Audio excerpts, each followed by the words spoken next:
Talaaxiya deegaamada hoos yimaada ayaa laga soo sheegayaa xaalad caafimaad darro. Halkani waa cisbitaalka degmada Carooley oo ka tirsan Taleex ayaa xaaladiisa caafimaad laga soo dayrinaya. Dadweynaha ku dhaqan degmada Carooley ayaa baaq u diray wasaaradda caafimaadka Puntland iyagoo hadlayana hadaladoodii waxaa ka mid ahaa waxaan joognaa degmada Carooley oo ka tirsan gobolka Xaysimo. halkan aanu joognaa waa cusbitaal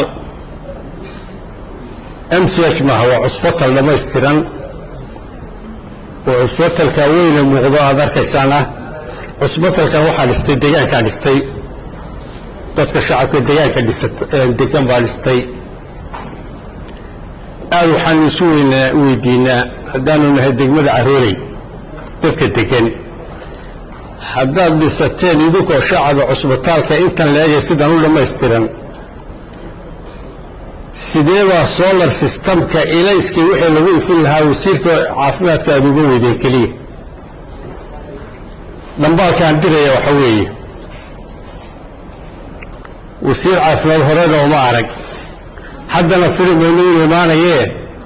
bal ilayska kaliya inuu meesha solarka kaliya loo saaro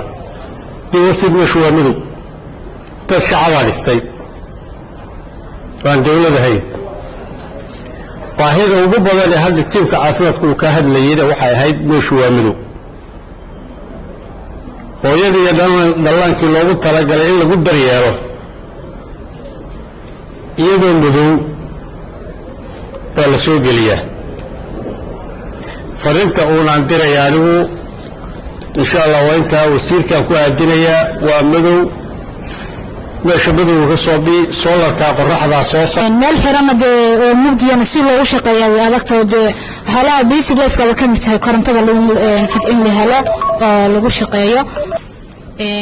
adeegyada ugu badan ee laga bixiyana ay tahay adeegyada lagu support gareynayo hooyada iyo ubadkeeda adeegyada ugu horeeya laga bixinayo waxa kamid ah ilmihii xarunta kuugu dhashay ama ku yimaada in adeegu u socday u haboona aad siisid marka saslaajigeed anaga waxa leenahay wax priority-ga ama wixii horeeyay la qabo xarunta farsiga laga qabanayay ayaa naga maqan oo ah coaching system-kii oo EBI service wax la dhaho xarunta kama baxdo tiimamka caafimaadka wasaaradaha iyo kullina waa loo yahay xarunku sida marka loo yimaado wax loo eegaa waa EBI service-kii ma shaqeynaya haddii aysan hooyadii iyo ubadkiiba aysan helinin talaalkiisa soo daaweyn maahay waa ka hortag cuduradu ka hortagaa taas awgeed waxaan leenahay horta coaching system anaga xaruntan hadda kama shaqeynin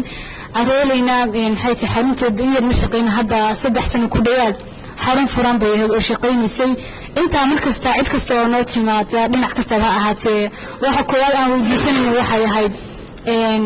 bal horta in la helo coaching system-kii ka koowaad muhiimada kuwaasna wuxuu yahay system solar-ka in la helo oo maxay tahay meel aan system solar lahayn kol maxay tahay sidii loogu shaqeeyaa way adag tahay